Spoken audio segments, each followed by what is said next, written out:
السلام علیکم ورحمۃ اللہ وبرکاتہ۔ محترم حضرات، میرے اسلامک یوٹیوب چینل کو سبسکرائب، لائک اور شیئر کرنا نہ بھولیں۔ اللہ آپ کو جزائے خیر دے۔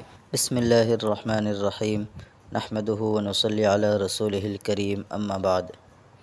حج میں شیطان کو پتھر کیوں مارتے ہیں؟ لوگوں کا اعتراض ہے، تو اس تعلق سے آج آپ حضرات کے سامنے چند باتیں رکھنی ہیں۔ رمی جمار کہتے ہیں اس عمل کو۔ رمی جمار حج کے مشہور اعمال میں سے ہیں۔ رمی کے لغوی معنی ہیں پھینکنا، اور رمی جمار کے معنی ہیں چھوٹے کنکر پھینکنا۔ اور شریعت میں رمی جمار کہتے ہیں مخصوص وقت میں، مخصوص مقام پر، مخصوص گنتی کے ساتھ کنکر پھینکنا۔ جمرات 3 ہیں۔ پہلا جمرہ اولیٰ، اس کو جمرہ صغریٰ بھی کہتے ہیں۔ منی میں مسجد خیف کے بعد یہ پہلا اور قریب ترین جمرہ ہے۔ دوسرا ہے جمرہ ثانیہ، اس کو جمرہ وسطیٰ بھی کہتے ہیں، اس لیے کہ یہ جمرہ اولیٰ اور جمرہ عقبہ کے درمیان واقع ہے۔ تیسرا ہے جمرہ عقبہ، اس کو جمرہ کبریٰ بھی کہتے ہیں۔ یہ مکہ کی طرف منی کا آخری جمرہ ہے۔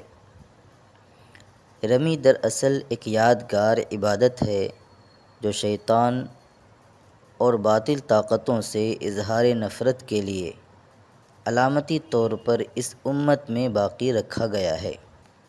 اس حکم کے پیچھے ایک یادگار واقعہ ہے جس کا ذکر حدیث اور تاریخ کی کتابوں میں آیا ہے۔ بہقی میں حضرت ابن عباس رضی اللہ عنہ کی روایت آئی ہے، فرماتے ہیں کہ جب حضرت ابراہیم علیہ السلام حکم الہی یعنی بیٹے کی قربانی کے لیے چلے تو شیطان جمرہ عقبہ کے نزدیک سامنے آیا، تو آپ نے اسے 7 کنکریاں ماری، یہاں تک کہ وہ زمین میں دھس گیا۔ پھر دوسرے جمرے کے پاس نظر آیا تو آپ نے دوبارہ اسے 7 کنکریاں ماری، یہاں تک کہ وہ زمین میں دھس گیا۔ پھر تیسرے جمرے کے پاس سامنے آیا تو آپ نے تیسری بار اسے 7 کنکریاں ماری، یہاں تک کہ وہ زمین میں دھس گیا۔ حضرت ابن عباس رضی اللہ عنہ نے فرمایا کہ شیطان کو پتھر مارنے کی کارروائی دراصل حضرت ابراہیم علیہ السلام کی اتباع میں ہے۔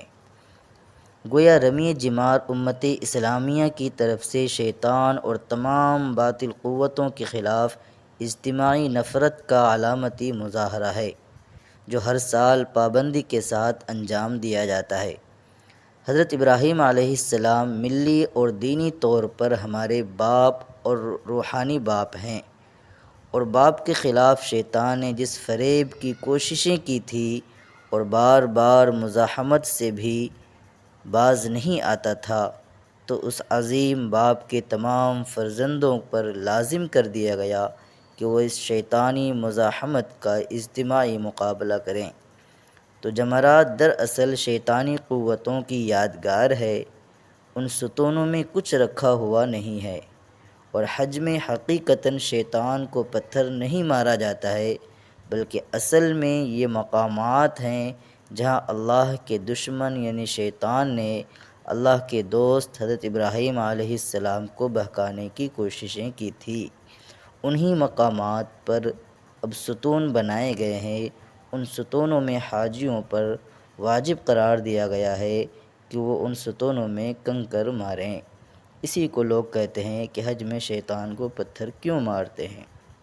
والسلام علیکم ورحمۃ اللہ وبرکاتہ۔